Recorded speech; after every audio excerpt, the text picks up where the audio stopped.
खाली करने का कोई आदेश भवन निर्माण की तरफ से कोई खाली करने का चिट्ठी हमको नहीं दिया था। जिस बंगला को खाली कराने की यह गंदी सियासत हो रही है, जिस बंगला को खाली कराने की यह भवन निर्माण विभाग के द्वारा ना जाने किसी के दबाव पर ओछी और गंदी सियासत की जा रही है।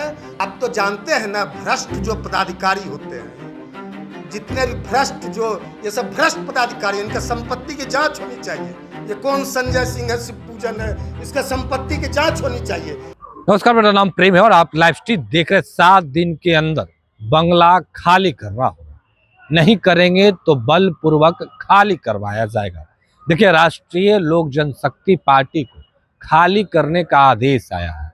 इसको लेकर अब सियासत भी तेज है। देखिए किस तरीके से जो भवन निर्माण विभाग के जो अधिकारी हैं वो नोटिस दिए हैं और बंगले खाली करने के आदेश भी दिए हैं। पर इस पर जो पशुपति कुमार पारस उनके नेता तमाम बातों को रख रहे हैं और कह रहे हैं कि ये साजिश के तहत हो रहा है। क्या कुछ कर रहे हैं श्रवण अग्रवाल, जो कि पार्टी के राष्ट्रीय प्रवक्ता है। ठीक देखिए आप इस वीडियो। क्या साजिश के तहत ऐसा हो रहा है? किसी को इसको प्रतिष्ठा का सवाल नहीं बनाना चाहिए। यह कोई प्रतिष्ठा का सवाल नहीं है।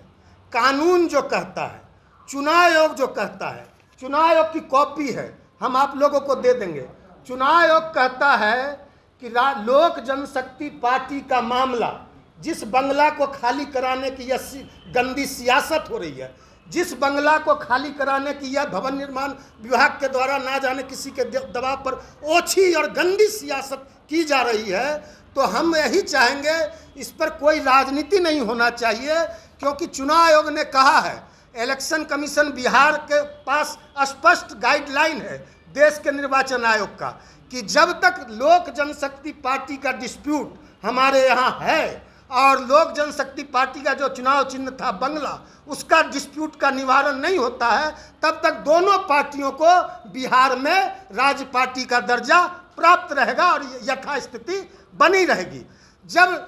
जब बिहार सरकार का यह गाइडलाइन है, आज से कई वर्ष पूर्व बिहार सरकार के कैबिनेट ने यह फैसला लिया, भवन निर्माण विभाग ने फैसला लिया कि जो भी पार्टी को राज्य पार्टी का दर्जा प्राप्त है वह हमारे यहाँ आवेदन करती है कार्यालय के लिए, तो हम रेंट पे उसको जो रेंट जो निर्धारित है भवन निर्माण के द्वारा, उस रेंट पर हम पार्टी कार्यालय चलाने के लिए उसको आवंटित करेंगे। तो हमने जब पार्टी 2 भागों में बटी, कई स्टेटों में आपने देखा होगा शिवसेना बटी महाराष्ट्र में, कई और स्टेट में पार्टी 2 भागों में बटी, तो आपने देखा होगा कि चुनाव आयोग जिसको मान्यता देता है या चुनाव चिन्ह देता है उसको पार्टी कार्यालय उसी को दे दिया जाता है। विगत हम 1990 से पारस जी इस आवास में हैं। 1990 के से वह मंत्री के रूप में थे, उसके बाद प्रदेश अध्यक्ष के रूप में उनके नाम से आवंटित हुआ और आज तक पारस जी यहाँ हैं। और हम लोगों ने भवन निर्माण को लिख के दिया पार्टी टूटने के बाद कि लोक जनशक्ति पार्टी का जो है वो सीज हो गया नाम।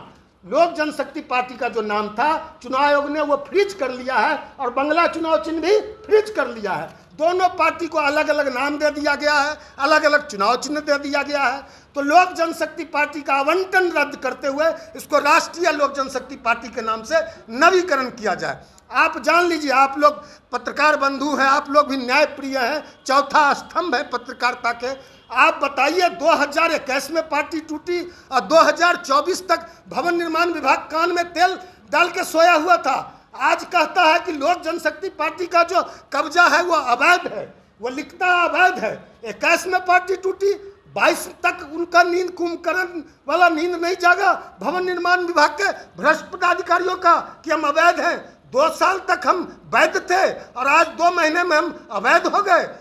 हमारा यही कहना है, ठीक है आपने 1 सप्ताह का समय दिया है, हम भी कानून का न्यायालय का सम्मान करते हैं। न्यायालय का जो फैसला आएगा, आप किसी भवन निर्माण के पदाधिकारी को स्पष्ट रूप से चेता देते हैं, ईंट से ईंट बजा देंगे, हमारे पार्टी के कार्यकर्ता चुपचाप नहीं रहेंगे।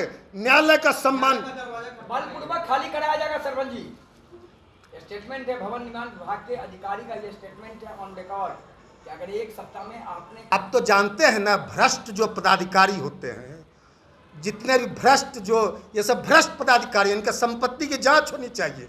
ये कौन संजय सिंह है, शिव पूजन है, इसका संपत्ति की जांच होनी चाहिए। कौन बिहार सरकार के किस बड़े कद्दावर मंत्री के इशारे पे हुए लोग ऐसा कर रहे हैं, उसकी भी आदेश मानते हैं कि अधिकारी का आदेश मानते हैं? अधिकारी का।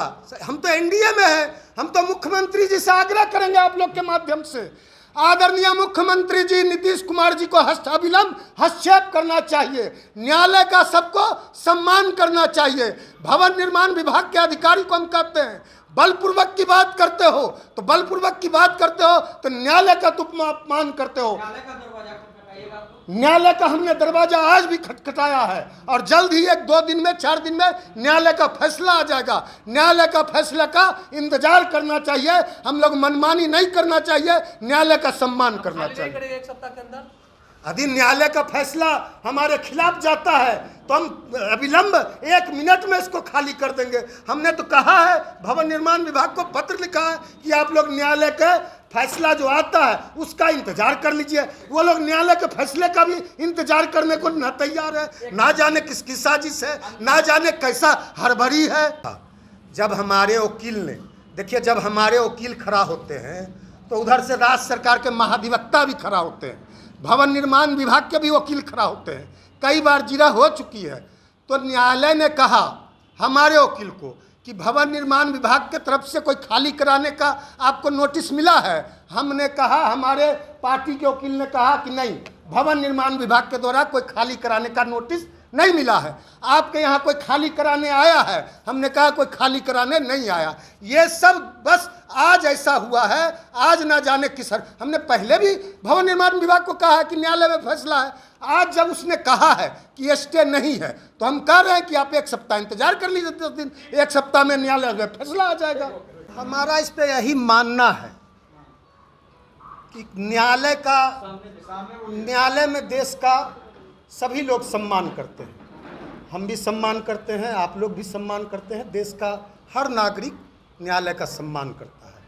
जहाँ तक रही नोटिस की बात, विगत 2-3 महीनों से भवन निर्माण विभाग के द्वारा लगातार किसी एक पार्टी को या लोक जनशक्ति पार्टी, राष्ट्रीय लोक जनशक्ति का पार्टी का जो कार्यालय है आवंटित कर दिया गया। आवंटित करने के बाद हमको खाली करने का कोई आदेश भवन निर्माण की तरफ से, कोई खाली करने का चिट्ठी हमको नहीं दिया था। केवल भवन निर्माण विभाग ने एक पार्टी को आवंटन कर दिया था। उसके बाद हम लोग न्यायालय गए और हमने भवन निर्माण विभाग को लिखा कि मामला न्यायालय में है, न्यायालय का फैसला आ जाने दीजिए। और निर्वाचन आयोग के द्वारा हमको भी राज्य पार्टी का दर्जा प्राप्त है आज तक, अभी की स्थिति तक। और जिस पार्टी को आपने आवंटन किया दूसरी पार्टी को, उसको भी राज्य पार्टी का दर्जा प्राप्त है। विगत 2 महीने पहले भवन निर्माण विभाग ने लिखा हमको कि आपने नवीकरण नहीं कराया, पार्टी कार्यालय का रेन्युअल नहीं कराया। पार्टी 2021 में टूटी, 2 भागों में पार्टी बटी। उसके बाद हमने भवन निर्माण विभाग को लिखा कि पार्टी 2 भागों में बट गई है, चुनाव आयोग के द्वारा हमें राष्ट्रीय लोक जनशक्ति पार्टी के रूप में मान्यता दिया गया है। लोक जनशक्ति पार्टी का जो आवंटन है उसको रद्द करते हुए इसको राष्ट्रीय लोक जनशक्ति पार्टी के रूप में आवंटन कर दिया जाए। और जो आपका बकाया राशि है हमारे ऊपर, कार्यालय का जो किराया है, उसका विपत्र आप हमको दें, जिसका भुगतान हम करें। और लगातार हम बिजली बिल भी हमारे नाम से है, पारसौ के नाम से हम लोग बिजली बिल का भी भुगतान कर रहे हैं। उसके बाद लगातार चलता रहा। फिर 2022 में भी हमने भवन निर्माण को लिख के दिया था कि, और उसके बाद भी लगातार हम पत्र लिखते रहे। फिर इधर 16 तारीख को भवन निर्माण का विभाग का एक पत्र प्राप्त हुआ हमें, हम लोगों ने रिसीव किया कि 15 दिनों के अंदर आप इस आवास को खाली कर दें। हमारे कार्यालय प्रभारी राजेंद्र विश्वकर्मा जी ने भवन निर्माण विभाग को लिखा कि मामला न्यायालय में है, न्यायालय के द्वारा फैसला आ जाता है, जो फैसला आ जाएगा वो हमको भी स्वीकार होगा, आप लोग भी न्यायालय के फैसले का इंतजार कर लें। लेकिन ना जाने किस हड़बड़ी में आज भवन निर्माण विभाग के द्वारा हम लोग को चिट्ठी दिया जाता है कि 1 सप्ताह के अंदर आप लोग यह कार्यालय खाली करें, नहीं तो बलपूर्वक खाली कराया जाएगा। हम पुनः आदरणीय मुख्यमंत्री जी से आग्रह करेंगे, क्योंकि भवन निर्माण विभाग में कुछ भ्रष्ट पदाधिकारी हैं और एक ना जाने उनके जो भवन निर्माण विभाग के चपरासी प्यून और ये लोग आते हैं रिसीव कराने, उन लोग का कहना है कि बिहार सरकार के एक कद्दावर मंत्री का दबाव है हम लोग के ऊपर। भवन निर्माण के सेक्रेटरी, ज्वाइंट सेक्रेटरी, कोई ज्वाइंट सेक्रेटरी है संजय सिंह, जिनके द्वारा चिट्ठी या भू संपदा पदाधिकारी, क्या नाम है उनका, कौन रंजन, शिवरंजन, उन पर भवन निर्माण किसी बिहार सरकार के किसी कद्दावर मंत्री का पूरा दबाव है कि जल्दी से जल्दी खाली कराइए और जिस पार्टी को आवंटन किया गया है उसको खाली करा के उसके हैंडओवर कीजिए। जी, क्या ये प्रतिष्ठा का सवाल बन गया? तो अभी आप श्रवण अग्रवाल को सुन रहे थे, तमाम मुद्दे को लेकर क्या कुछ कहा उन्होंने, आपने सुना किस तरीके से श्रवण अग्रवाल हैं जो तमाम जानकारी दे रहे थे। फिलहाल के लिए इतना ही, बने रहे लाइव के साथ, धन्यवाद।